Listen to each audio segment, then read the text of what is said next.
किसी एक बॉडी में, किसी एक जीवित व्यक्ति के बॉडी में दूसरी आत्मा आ रही है। अच्छा। और वो उस मृत व्यक्ति की तरह बिहेव करने लगता है। अच्छा। उनका रहना सहना कैसा था, उनका व्यवहार कैसा था, वो उस तरह से बिहेव करती है। आत्मा जब बॉडी से निकलती है तो वो ग्राउंड स्टेट में जाना प्रेफर करती है कि किसी पुराने खंडर में, किसी गुफा में आत्मा का वास हो।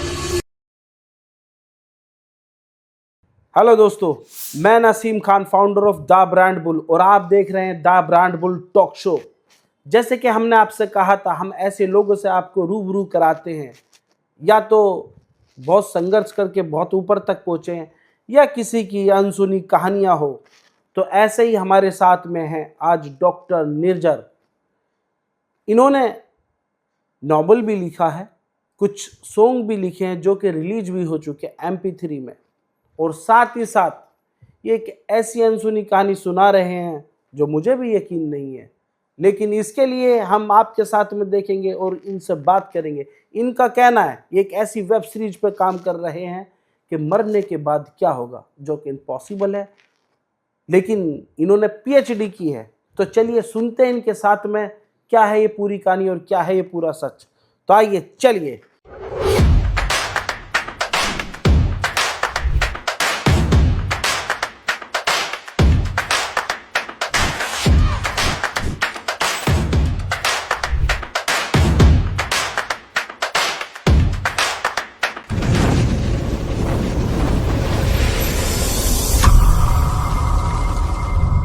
तो डॉक्टर निर्जर साहब बताइए, क्या है ये पूरी कहानी और क्या माजरा है ये? हाँ, नमस्कार। मैं डॉक्टर निर्जर।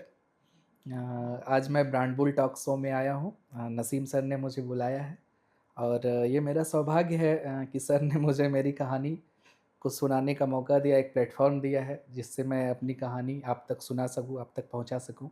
इसके लिए मैं सर को बहुत बहुत धन्यवाद देता हूँ।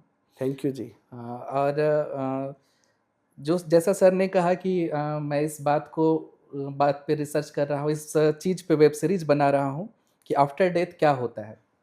तो ये यूनिवर्सल रिसर्च का टॉपिक है कि आफ्टर डेथ क्या होता है। बहुत सारे साइंटिस्ट इस क्षेत्र में रिसर्च कर रहे हैं अभी भी। और चूंकि मैं फिजिक्स से PhD हूँ, अच्छा। तो फिजिक्स में एक टर्म है पॉली एक्सक्लूजन प्रिंसिपल। अच्छा। हाँ, पॉली एक्सक्लूजन प्रिंसिपल को मैं ह्यूमन बॉडी से रिलेट करके देखता हूँ, जहाँ तक मैं सोच पाता हूँ। पॉली एक्सक्लूजन प्रिंसिपल में ये कहा गया है कि कोई भी दो इलेक्ट्रॉन एक सांचे में नहीं रह सकते। हर एक इलेक्ट्रॉन का एक अलग अलग पर्टिकुलर सांचा होता है। अच्छा। तो किसी एक सांचे में एक ही इलेक्ट्रॉन रहेंगे। उस इलेक्ट्रॉन की क्या एनर्जी होती है और उस सांचे की एनर्जी को, कितनी एनर्जी को अपने अंदर स्टोर कर सकता है, तो इस बात पे डिपेंड करता है कि कोई भी एक इलेक्ट्रॉन उसी पर्टिकुलर सांचे में रहेगा। उस पर्टिकुलर सांचे में दो इलेक्ट्रॉन नहीं रह सकता है। तो जैसा कहा जाता है कि किसी एक बॉडी में, किसी एक जीवित व्यक्ति के बॉडी में दूसरी आत्मा आ रही है, ऐसा गांव में कहा जाता है कि बॉडी में आत्मा आ जाती है। अच्छा। जीवित व्यक्ति के बॉडी में। अच्छा। और वो उस मृत व्यक्ति की तरह बिहेव करने लगता है। अच्छा। उनका रहना सहना कैसा था, उनका व्यवहार कैसा था, वो उस तरह से बिहेव करने लगता है। जैसे कि हम कहते हैं कोई ऊपरी आ गया, इनके ऊपर ऊपरी आ कुछ गया, हो गया ऐसे, बिल्कुल बिल्कुल उसकी बात कर रहे हैं आप? उसकी बात कर रहे हैं। जी। तो मैं उसमें पॉली एक्सक्लूजन प्रिंसिपल में कहा गया कि एक बॉडी, एक सांचे में एक ही इलेक्ट्रॉन रहेंगे। हाँ। तो मेरा ये मानना है कि किसी एक जीवित व्यक्ति में उसकी ही आत्मा रह सकती है, दूसरी आत्मा नहीं रह सकती है बाहर से। अच्छा।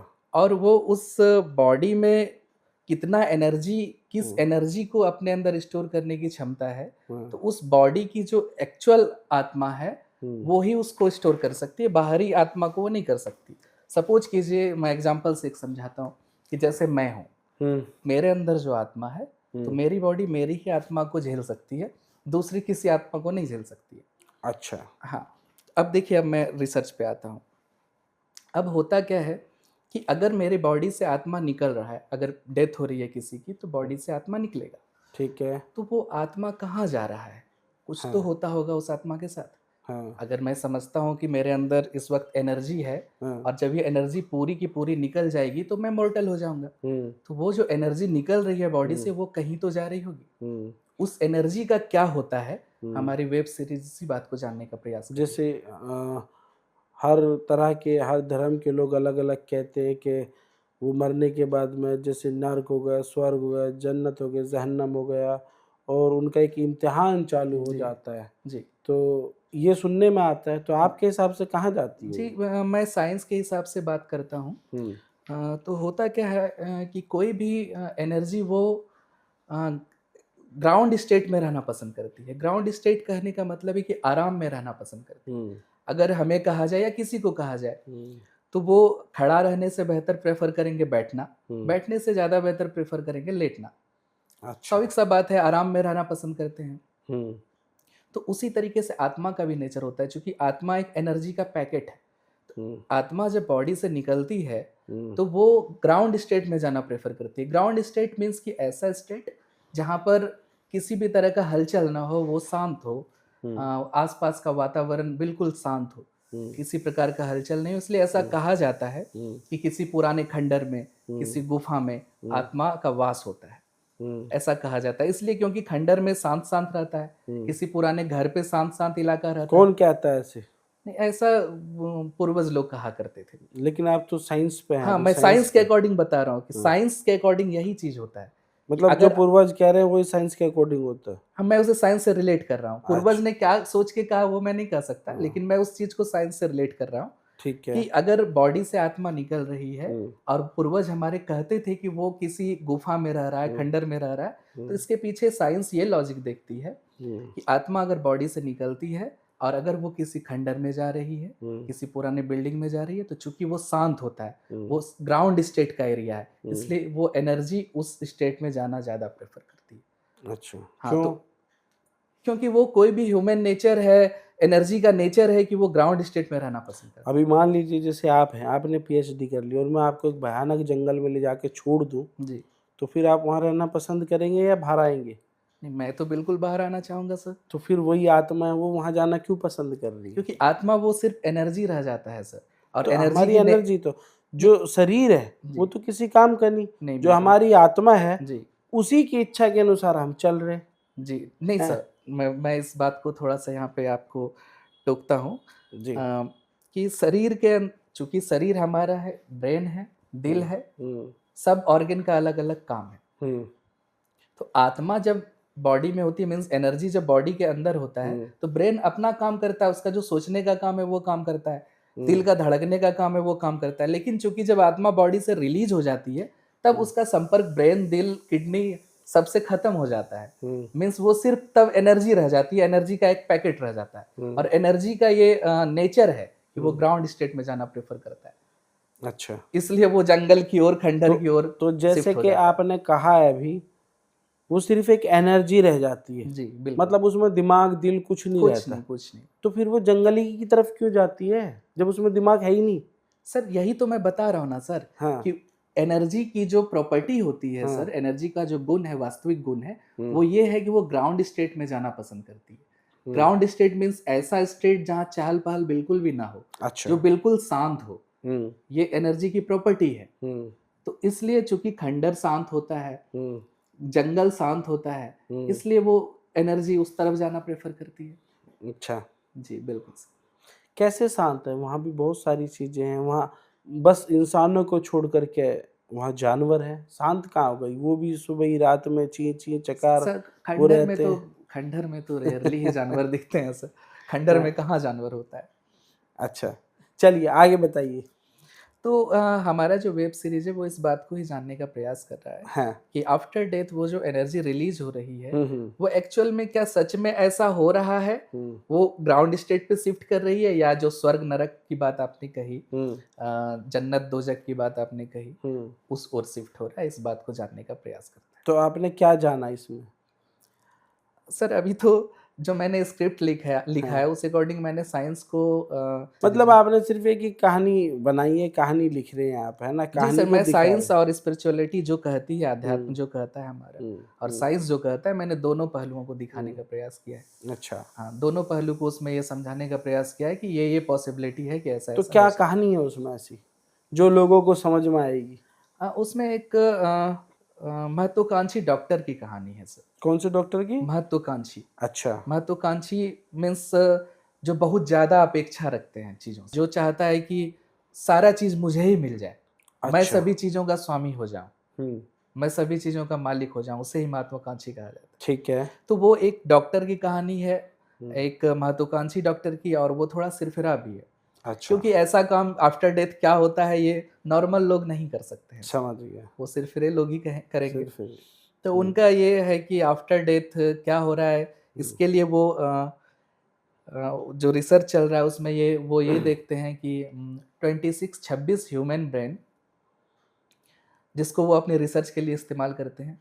ब्रेन हमारा जो होता है सर, एक तो मांस का वो लूथड़ा है, लेकिन वो बहुत पूरे बॉडी को वही संचालित करता है। वही संचालित करता है। हाँ। ब्रेन में एक पिंच अगर कर दिया जाए तो हमारा पूरा डायरेक्शन घूम जाता है सर 360 डिग्री पर। हाँ, बिल्कुल तो सही कह रहे हो आप। हाँ, तो उन्होंने अपने रिसर्च में ऐसा देखा है, 26 ह्यूमन ब्रेन का इस्तेमाल किया है उन्होंने, और ब्रेन का एक हिस्सा उन्होंने पकड़ा जहाँ पे उन्होंने ये देखा कि डेथ के बाद जब कंप्लीट डेथ हो रही होती है आदमी, जब वो मरने को कोई इंसान होता है, तो उस वक्त वो क्या सोच रहा होता है।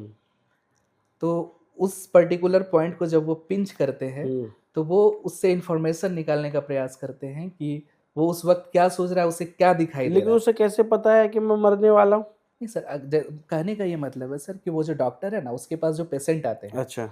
तो वो तो देख लेते हैं कि ये कितने दिनों के मेहमान हैं, हाँ, वो मतलब पेशेंट उनको ये अभ्यास हो जाता है कि हाँ, थोड़ा 2-4 दिन के ही मेहमान है 2-4 ये। दिन के ही मेहमान है, हाँ, जो सीरियस बीमारी से सीरियस आते हैं, बीमारी से। हाँ, सीवियर प्रॉब्लम है जिनके साथ। ठीक है। हाँ, तो उनके ब्रेन पे वो रिसर्च कर रहे होते हैं, ठीक है। और जिसके लिए वो क्या करते हैं कि 26 लोगों के ब्रेन का इस्तेमाल करते हैं, और उन्हें एक ऐसे इंसान के ब्रेन के साथ कनेक्ट करते हैं जो सीवियर ब्रेन डिजीज से पीड़ित है। ये क्या होता है? सीवियर ब्रेन डिजीज सर कि ऐसा ब्रेन डिजीज जो बचपन से ही एबनॉर्मल बिहेव कर रहा है। अच्छा। एक विज्ञान में टर्म है sir possession syndrome. Possession syndrome में क्या होता है कि जो इंसान अपने स्टेज में है वो मरे हुए लोगों को याद कर लेता है, अपने अंदर फील कर लेता है, अच्छा, और उस अकॉर्डिंग बिहेव करता है। ठीक है। तो वो जो रिसर्च है वो इसी रिसर्च पे एक ऐसे इंसान के साथ उस 26 लोगों के ब्रेन को कनेक्ट किया जा रहा है जो पजेशन सिंड्रोम से पीड़ित है। अच्छा, ठीक है। तो फिर क्या पाया डॉक्टर ने? डॉक्टर ने ये पाया कि चूंकि राइटर तो मैं ही हाँ, हूँ सही बात सर, है। तो मैंने जो स्क्रिप्ट लिखा है, तो मैंने जैसा आपको बताया कि मैंने दोनों मतलब वो पहलू, डॉक्टर नहीं है, वो तो आप ही लिख रहे हो, वो उसे मैं ही डॉक्टर लिख रहा बना रहे हूँ, हो, वो हैं? डॉक्टर तो कैरेक्टर है सर। हाँ। हाँ, और जैसा कि मैंने बताया, मैंने दोनों पहलुओं को दिखाया है। हम्म। मैंने साइंस से भी रिलेट किया, अध्यात्म से भी रिलेट किया है। मैंने ये भी बताया है कि एनर्जी ग्राउंड स्टेट में शिफ्ट हो रही है, मीन्स कि आत्मा जो है ऐसे जगह पर जाना प्रेफर कर रही है जो शांत है, शांत इलाका है।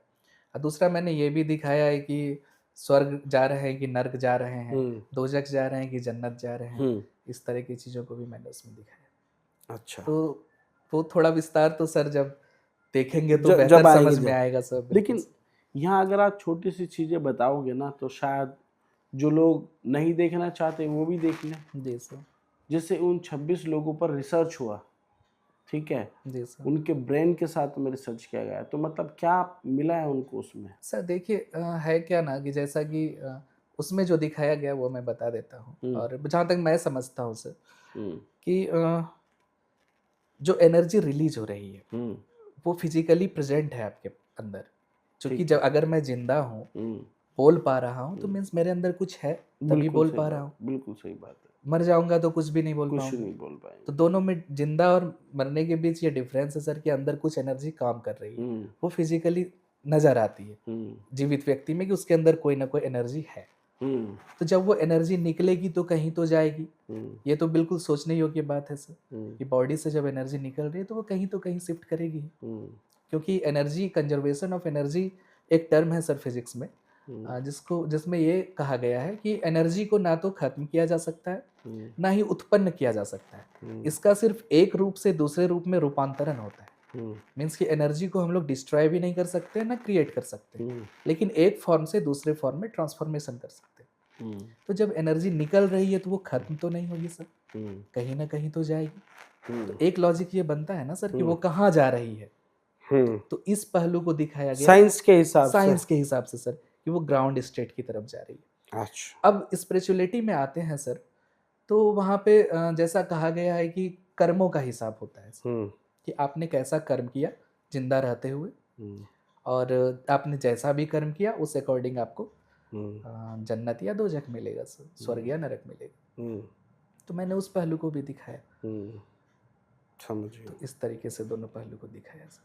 कर्म का भी मैंने वहाँ पर दिया है कि आपने जीवित रहते हुए कैसा कर्म किया। दूसरा साइंस से भी रिलेट करके दिखाया सर मैंने। अंग्रेज जमाने की कहानी, रियल कहानी है सर। उत्तराखंड में एक द एबे हॉस्पिटल है सर, अभी बंद कर दिया गया सरकार द्वारा उस हॉस्पिटल को। वहाँ एक डॉक्टर मॉरिस रहा करते थे उस जमाने में, अंग्रेज जमाने में। वो खुद भी अंग्रेज थे। वो भी कुछ इसी तरीके से महत्वाकांक्षी थे। अच्छा। वो भी जानना चाहते थे आफ्टर डेथ क्या हो रहा है, जिसके लिए वो लोगों को, जीवित लोगों को वो मार देते थे। वो जीवित लोगों को मार देते थे, उसके ब्रेन का इस्तेमाल करके देखते थे कि आफ्टर डेथ क्या हो रहा है। वो एक, जैसा मैंने बताया आपको, हालांकि मेरी स्टोरी उनसे थोड़ी नहीं, काफ़ी अलग है। काफ़ी अलग है। हाँ, लेकिन वो बेस यही है सर, द एबे हॉस्पिटल। आप देखिएगा सर, गूगल पे उपलब्ध है सर, आप देखेंगे ज़रूर, कोई ऐसी मसला नहीं है। और फिर देखते हैं उसके बाद क्या होता है। एक आपने नॉवेल भी लिखी है। जी सर। तो उसके बारे में क्या है, उसमें क्या है? नॉवेल मैंने एक खंडिता नाम की नॉवेल लिखी है सर। हाँ। उसमें बेसिकली खंडिता का जो अर्थ होता है सर, वो ये होता है कि ऐसी स्त्री जिसका पति रात किसी पराई स्त्री के साथ गुजारता हो। अच्छा। हाँ, तो यहाँ क्या था उसमें? ये तो मतलब रात किसी दूसरे के साथ, किसी दूसरी स्त्री के साथ गुजारता हो। अच्छा। उसे ही खंडिता कहा जाता है सर। तो इसमें एक ऐसी स्त्री की कहानी है जो जिसका पति किसी कारणवश अलग हो गया है। आजकल तो यही चल रहा है, अपनी वाली घर में, वो बंदा बाहर कहीं और। इतना सिंपल स्टोरी नहीं है सर। अच्छा। मैं ला नहीं पाया खंडिता सर, लेकिन रास्ते में मुझे अफसोस हुआ कि मैं भूल गया। ये तो मैं आपको देना चाहता था सर। वो इतनी सिंपल स्टोरी नहीं है सर। कोई नहीं, आप कोरियर करना, हम बिल्कुल, मैं देखेंगे एड्रेस पे कोरियर कर दूंगा सर। तो उसमें ऐसी कौन सी खास बात थी जो लोगों को अट्रैक्ट करती सर है? उसमें ये चीज़ दिखाया गया है कि हम लोग जो देखते हैं, जो महसूस करते हैं, वो हमेशा सच हो ऐसा जरूरी नहीं है। देखा हुआ चीज़ भी झूठा हो सकता है। हाँ, बिल्कुल सही बात है। हाँ, ये चीज़ उसमें, इस चीज़ पे बल दिया गया है सर, कि जो चीज़ हम देख रहे हैं वो चीज़ भी झूठा हो सकता है। हाँ। देखा हुआ चीज़ भी सच्चा हो जाए, ये बिल्कुल रिलायबल नहीं है। और आपका सॉन्ग जो था वो रिलीज हो चुका है? हाँ, रात के शायर रिलीज भी हो चुका है सर। वो लाख से ज़्यादा बार स्ट्रीम भी हो चुका है। अप्रॉक्स मैं समझता हूँ कि 1,34,000 के आसपास स्ट्रीम हो चुकी है उसकी। व्यूज जो उस पे जो कंटेंट बने हैं उसके व्यूज लगभग 8 करोड़ के आसपास है सर। अच्छा, जी बहुत अच्छी बात है। चूँकि सर मैं पहले यूपीएससी एस्पायरेंट्स था और हिंदी साहित्य से ही तैयारी कर रहा था। अच्छा। तो हिंदी में काफ़ी रुचि बनती गई सर। ये करीब 2016-17 की बात है सर। कहाँ से बिलोंग करते हैं आप? भागलपुर, बिहार से सर। भागलपुर से, बहुत अच्छा। जी सर। तो हिंदी साहित्य में वहीं से रुचि बनती जा रही थी सर। और रुचि ऐसी बनी सर कि जिस रोज मैं लिखता नहीं हूँ मुझे नींद नहीं आती है सर। अभी मतलब जाके आप भी एक राइटर भी हैं, मतलब पूरी तरीके से ये कर रहे हैं, कहानियों के साथ साथ में रोज कुछ ना कुछ लिख ही रहे। बिल्कुल सर, बिना लिखे नींद नहीं आती है सर। अभी जाके भी लिखूंगा सर। बहुत बढ़िया। क्या लिखने वाले जा करके? जाके जो आपके साथ जैसा अनुभव रहा है उस अनुभव को लिखूंगा सर। बहुत बढ़िया। चलो, इस बहाने आपकी बुक में या वेब सीरीज में, नॉवेल में हमारा नाम भी आ जाएगा। बिल्कुल सर। लिखना ज़रूरी है, और जो लिखता है यकीन मानिए वही आगे बढ़ता है। ये बात तो बहुत पुरानी है। दुआएं हैं सर आप लोगों की सर। जी, माँ पापा का आशीर्वाद है सर। बहुत बढ़िया। तो ऐसी और कौन सी चीज़ है जो हमारे व्यूवर्स देख रहे हैं जो उनके भी काम की हो? ऐसा आपकी लाइफ में कौन सी ऐसी जर्नी रही है, 2 लफ्ज़ों में बताइए, मतलब जो सक्सेस की तरफ ले जाती है लोगों को? सक्सेस तो अचानक नहीं मिलेगा सर। अच्छा। मेहनत करना पड़ेगा, मेहनत करना पड़ेगा। सच्चाई के साथ, ईमानदारी के साथ। बहुत अचानक नहीं मिलना है सर, बहुत बढ़िया। अचानक नहीं। तो डॉक्टर साहब, बहुत अच्छा लगा आपसे बात करके, और देखते हैं आपकी वेब सीरीज कैसी रहेगी। सक्सेस रहनी चाहिए मनोरंजन के लिए। जी, बहुत तो बहुत मिलते हैं धन्यवाद अगले सर। एपिसोड में।